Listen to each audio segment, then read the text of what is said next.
This video is sponsored by Riousx gaming chairs. We're doing a giveaway with them where we'll be giving away a free chair and a ton of other stuff as well, and it's super easy to enter. All you have to do is just check the Gleam link in the description below, and the winners are going to be announced later on Twitter. What's up guys, it's me Jeremy. Even though Hearthstone hasn't been out for a very long time relative to a lot of the other games, it still has quite a rich history with lots of different metas and tons of old cards that a lot of people have maybe forgotten about or perhaps never even knew existed in the first place. Still though, it can be really fun to take a look at some of these old cards and think about maybe how good they might have been in the current meta today, or just kind of see what, some interesting stuff the Blizzard devs came up with. So without further ado, let's jump right into taking a look at some more Hearthstone cards that didn't make it into the game.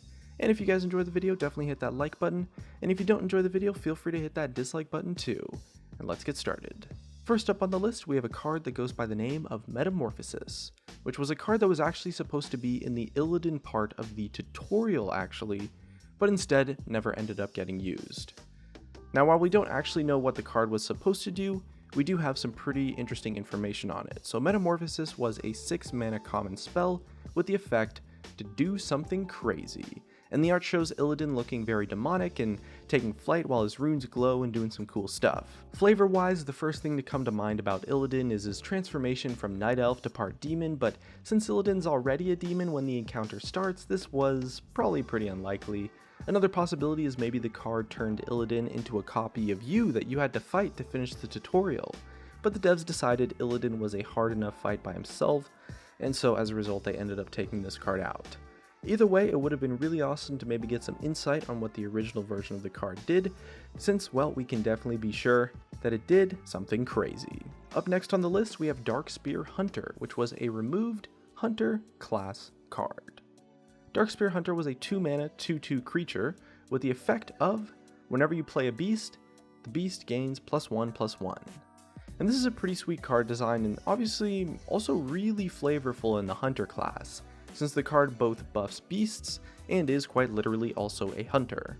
As far as playability itself goes though, I gotta say this card isn't particularly great. First thing you gotta notice is that it says whenever you play a beast, not whenever you summon a beast, which means that it's not going to buff cards like Unleash the Hounds, or maybe the hyenas that spawn from Savannah Highmane's Death Rattle, or really just any beast that spawns from other Death Rattle effects or spells or stuff like that. So what about this card working together with beasts that you can maybe play from your hand?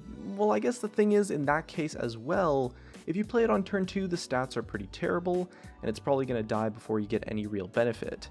And if you hold it till later, when you can maybe play 1 or 2 beasts on the same turn with it, then you're just holding a 2-drop in your hand for several turns for a pretty small payoff actually, only a few points worth of stats at best. Maybe this card would have found its way into a couple of beast decks way back in the day at the very early phases of Hearthstone when every deck was just terrible.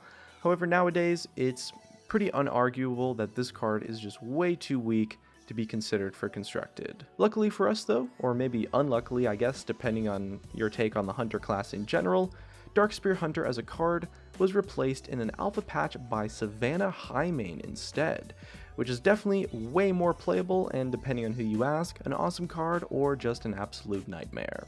Next up on the list we have Jade Satyr.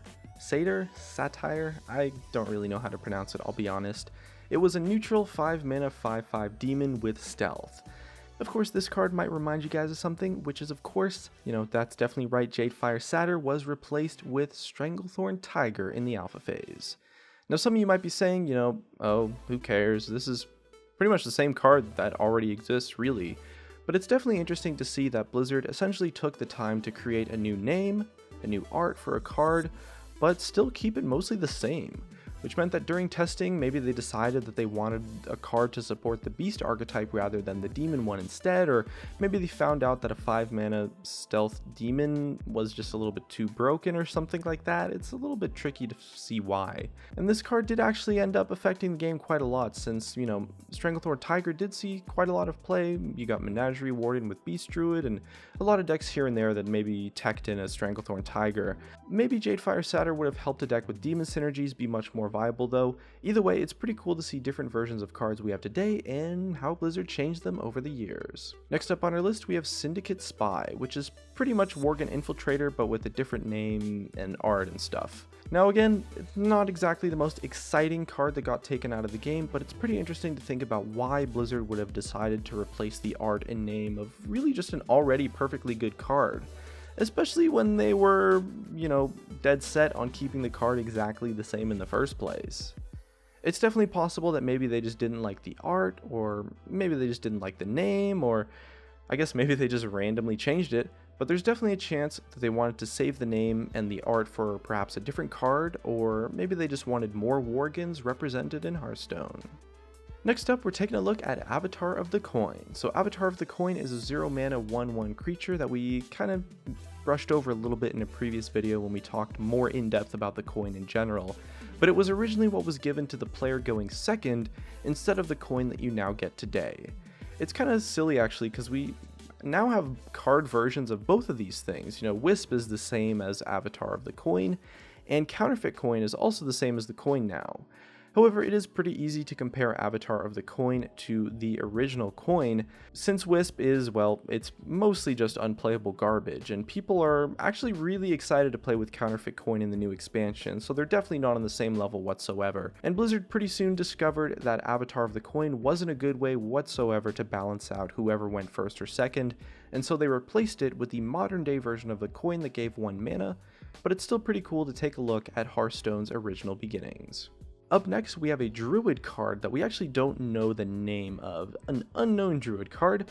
We don't know the name or really just anything whatsoever except for the actual ability, which was a choose one effect of the options to change a minion's attack to 0 this turn, or to deal 2 damage to a minion that attacked last turn. Now this was probably a pretty cheap spell since the effect isn't really all that powerful, but it's also quite a weird one. There's currently no cards in the game that do something to a minion that specifically attacked on the previous turn.